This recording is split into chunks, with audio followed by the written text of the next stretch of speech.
500 और 1000 रुपए के नोट बंद होने से माता वैष्णो देवी धाम आ रहे श्रद्धालुओं को मुश्किलों का सामना करना पड़ रहा है। होटलों में ठहरने से लेकर खाने पीने के सामान और माता को चढ़ाने के लिए प्रसाद खरीदने तक में श्रद्धालुओं को दिक्कतें आ रही हैं। पुराने नोट लेने को तैयार नहीं है।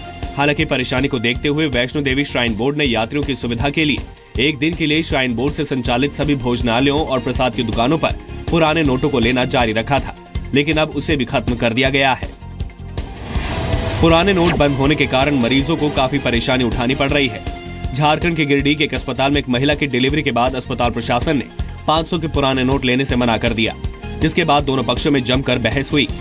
आरोप है कि मरीजों के परिवार वालों से 100 के नोट मांगे जा रहे हैं, जबकि पीड़ितों का कहना है कि वो हजारों रुपए इलाज का खर्च 100 के नोटों में कहां से दें।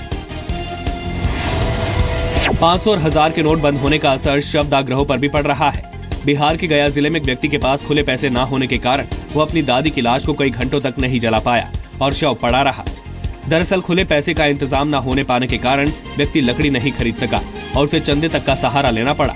ऐसी ही समस्या बाकी दूसरे लोगों के साथ भी आ रही है। बीजेपी ने बेंगलुरु समेत कर्नाटक के कई शहरों में टीपू जयंती के विरोध में प्रदर्शन किए। बेंगलुरु में बीजेपी नेता बीएस येदियुरप्पा समेत कई बड़े नेताओं ने प्रदर्शन किया। पुलिस ने कानून व्यवस्था बनाए रखने के लिए सभी को हिरासत में ले लिया। गुलबर्गा में भी बीजेपी कार्यकर्ताओं ने जोरदार प्रदर्शन किया। पुलिस ने यहां भी कई नेताओं और कार्यकर्ताओं को हिरासत में लिया। कर्नाटक की कांग्रेस सरकार ने 2015 में टीपू जयंती मनाने का ऐलान किया था। भोपाल केंद्रीय जेल से फरार हुए सिमी के 8 आतंकवादियों के एनकाउंटर पर जिला कोर्ट ने भोपाल पुलिस से जवाब मांगा है। भोपाल सीजेएम कोर्ट ने मामले की सुनवाई करते हुए सरकारी वकील से सवाल पूछा कि एनकाउंटर किस तारीख को कितने बजे और क्यों हुआ, और पुलिस को एनकाउंटर की सूचना कोर्ट को देने में 9 दिन क्यों लगे। सीजेएम कोर्ट ने 17 नवंबर तक सरकार से जवाब मांगे हैं। डेंगू से बड़ी संख्या में मौत और हाईकोर्ट की कड़ी फटकार के बाद यूपी सरकार ने डेंगू को महामारी घोषित कर दिया है। डेंगू को महामारी घोषित करने के बाद अब प्रदेश के उन इलाकों की पहचान की जाएगी जहां डेंगू का प्रकोप है। महामारी घोषित होने के बाद सरकार डेंगू प्रभावित क्षेत्रों में बचाव व राहत के उपाय बेहतर तरीके से कर सकेगी और जवाबदेही भी तय की जा सकेगी। साथ ही निजी अस्पतालों की मनमानी पर अंकुश लगाने का अधिकार भी मिल सकेगा।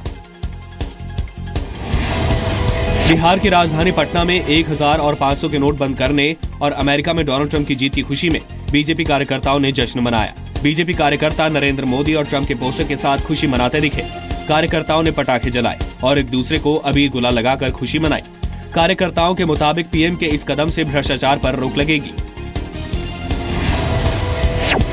यूपी के मुजफ्फरनगर में एक पिता के अपनी ही 2 दिन की मासूम बच्ची को बेचने का मामला सामने आया है। हॉस्पिटल से बच्ची के गायब होने के बाद जब बच्ची की मां ने पुलिस को सूचना दी, उसके बाद पुलिस ने बच्ची के पिता सहित 2 अन्य महिलाओं को हिरासत में लेकर पूछताछ की तो मामले का खुलासा हुआ।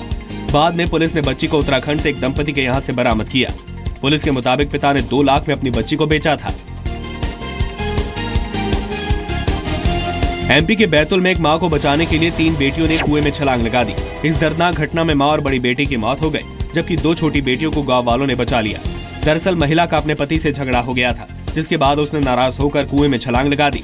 अपनी मां को कुएं में कूदता देख तीनों बेटियों ने बचाने के लिए छलांग लगा दी।